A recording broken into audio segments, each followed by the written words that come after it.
So if you are sensitive to bullying, maybe this isn't the episode for you, because I have been a victim of bullying so many times in my life. So let us begin. Yes. Da, da, da. Once upon a time, I worked at a theme park. Don't try to guess which one, because I worked for 4 theme parks. So don't try to guess, and please don't sue me. I also put my notes on my phone today, so like don't judge me, okay?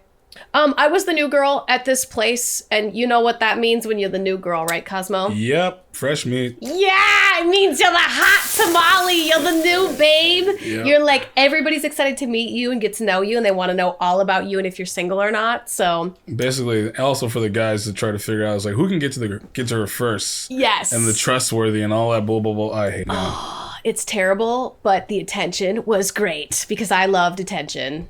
I think most people love attention, to be honest. But there was a person there, a woman who worked there before me, and she had been there for like 15 years. Okay. Like a long time. So like everybody knew this person. They all loved her. She was so great. And when I started working there, I really looked up to her. Thought she was super cool, super groovy. She was very nice. Anytime I had questions about things, she would totally help me out.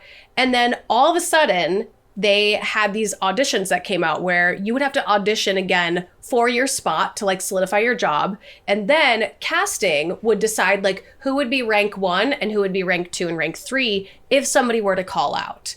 It doesn't really mean like you're the best, but it basically means who is the best actor. Like, I'm just going to say it how it is. It all comes down to like, who's the best actor? Who gets that spot? Who do they feel like represents the company, the show, the performance the best?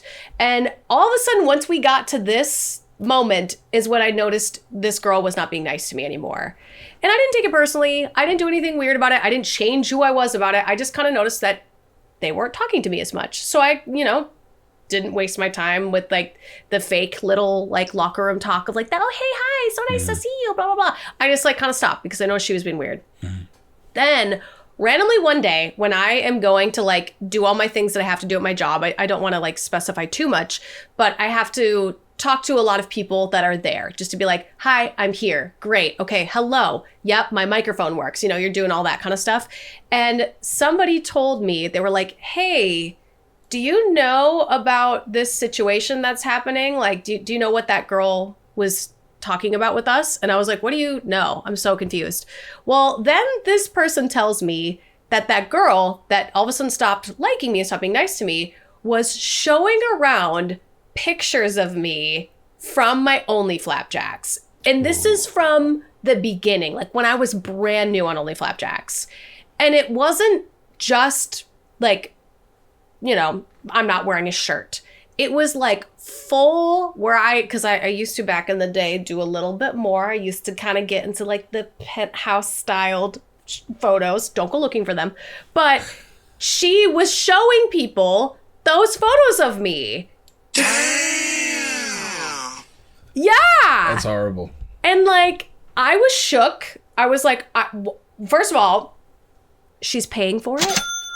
She's paying for, okay. And then second of all, to go to my workplace and start, go talk to your girlfriends about it. Go talk to people at like your other job about it. Don't come to the place where we both work and expect me not to do anything about it. Mm-hmm. So I, of course, gather these witness statements, which wasn't in writing, which I should have got, but I go to HR because like, why wouldn't you? That's total grounds for sexual harassment, harassment of any kind.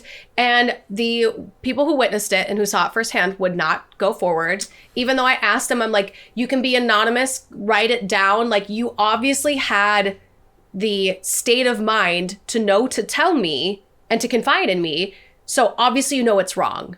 So you should do what's right. Right. And they wouldn't do it. They wouldn't put it in writing. They wouldn't talk to management about it. So it was just my word against her word, the girl who did all this. Damn. And I went all the way up to HR. I got on a phone call with HR about it. And basically, HR told me that there was nothing they could do about it. Like, there wasn't enough evidence to prove that this situation even happened.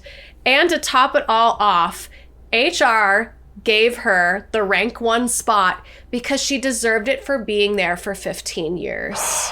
When everybody in that show flat out was like, you're going to be rank 1. You're the best actress here. You're the only one who really like who cares about acting. Everybody knows you want to be an actress outside of this place. You deserve it. You are the best. And they told me that we have to pay homage to her 15 years here.